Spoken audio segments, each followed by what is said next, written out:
Hello everybody. I just wanted to go over something because I know a lot of my videos, a lot of times when I talk about chords, I just name the chords. I just say, a C chord, a C7, a C minor, an A minor, so on and so forth. And I don't do a lot of, okay, you're going to play C, E, G, and then you're going to do C, F, A. I hate when videos do that. Although I realize that for a lot of people who are starting out and or don't really know chord naming, don't know how to name chords, that's the only way you're going to be able to learn the chord. But what I wanted to do is make this video so that you understand how to always be able to name a chord and how to figure out major and minor chords in particular.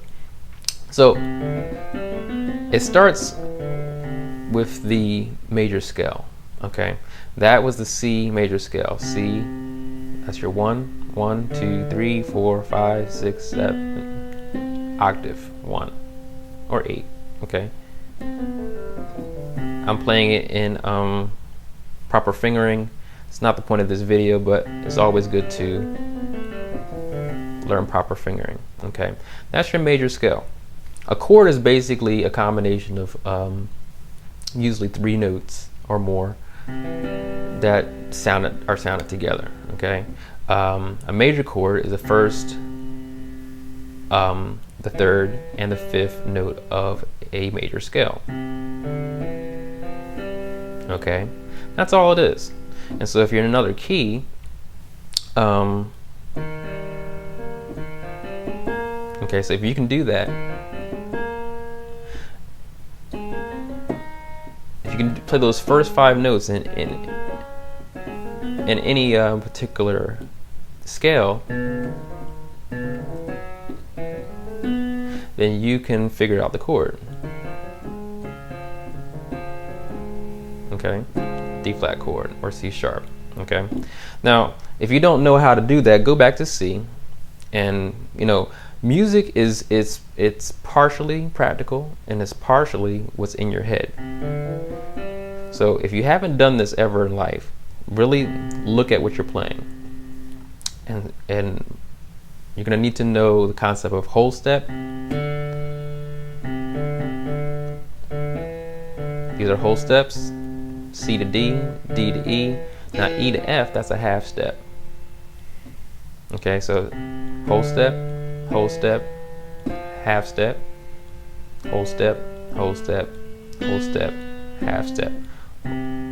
Whole step, half step, whole step, whole step, whole step, half step. So once again, you got 2 whole steps, a half step, 3 whole steps, and a half step. That's how you figure out your major scale in any key. Whole step, half step, whole step, half step.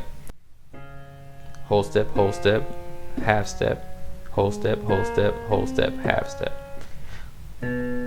Whole step, half step, whole step, half step. Okay, that's how you figure out your major scale. So once again, that's how you figure out your chord. Now, of course, you play it in different positions, but the key is you want to know the notes first. C, E, G.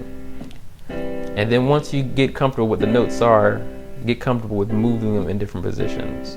And after a while, you want to actually memorize, those notes. And that takes a while. And that's going to be partially you just actually fingering the chords in different positions.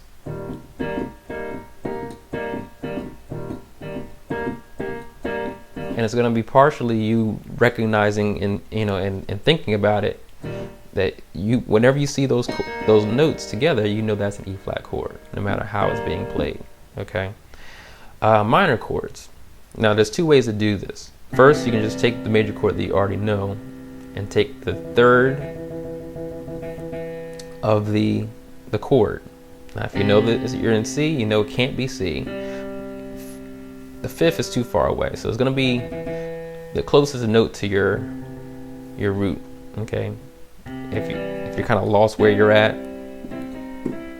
and you just take it a half step down. You do that, you make it minor. That's all you really need to know to make a minor chord. Okay. Now, another way to do it is to actually start with the minor scale. I'm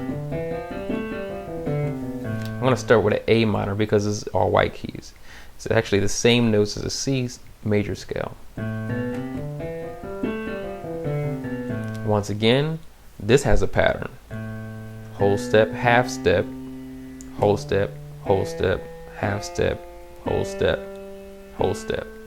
So one whole step, one half step, two whole steps, a half step, two whole steps. Okay. Same notes. Okay.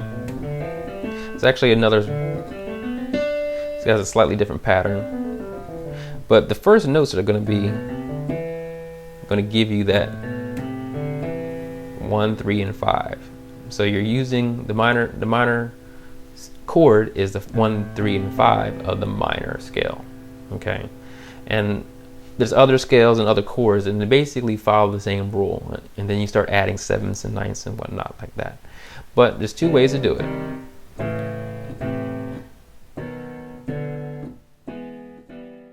So using that technique, you now know how to find 24 different scales and chords, major and minor.